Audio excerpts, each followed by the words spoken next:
Sport Actu, c'est l'actu sport. En ce samedi 27 août, que s'est-il passé? On démarre avec du football, quatrième journée de Ligue 1 Uber Eats. En ouverture hier soir, Lille a battu Ajaccio 3 buts à 1. Et aujourd'hui, Auxerre s'est imposé 1-0 face à Strasbourg. Également en football, un mot sur la première ligue. Liverpool a battu Bournemouth 9-0 et égale donc le record de la plus large victoire sur le championnat anglais. En cyclisme, 8ème étape du Giro, victoire de Joe Vine de la Alpecin Phoenix. Remco Evenepoel conserve la tête du général.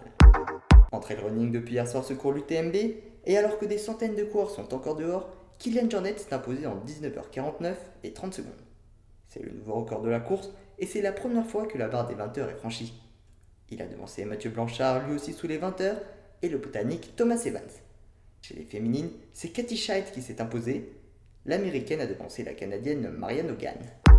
En Formule 1, les qualifications du Grand Prix de Spa en Belgique, Carlos Sainz a été le plus rapide. Il s'élancera donc demain en pole position devant Sergio Pérez et Fernando Alonso. Max Verstappen et Charles Leclerc ont été sanctionnés et partiront 14 et 15e, et Pierre Gasly ainsi que Esteban Ocon s'élanceront 8 et 17e. Esteban Ocon a également été sanctionné, et ces sanctions sont liées au changement d'éléments moteurs lors de la coupure estivale. Enfin en rugby, troisième journée de Rugby Championship, l'Argentine a créé l'exploit de s'imposer pour la première fois chez All Blacks en Nouvelle-Zélande. Score du match 18-25. À un an de la Coupe du Monde, les Néo-Zélandais n'ont jamais semblé aussi faibles. Dans l'autre rencontre, l'Australie s'est imposée 25-17 face à l'Afrique du Sud.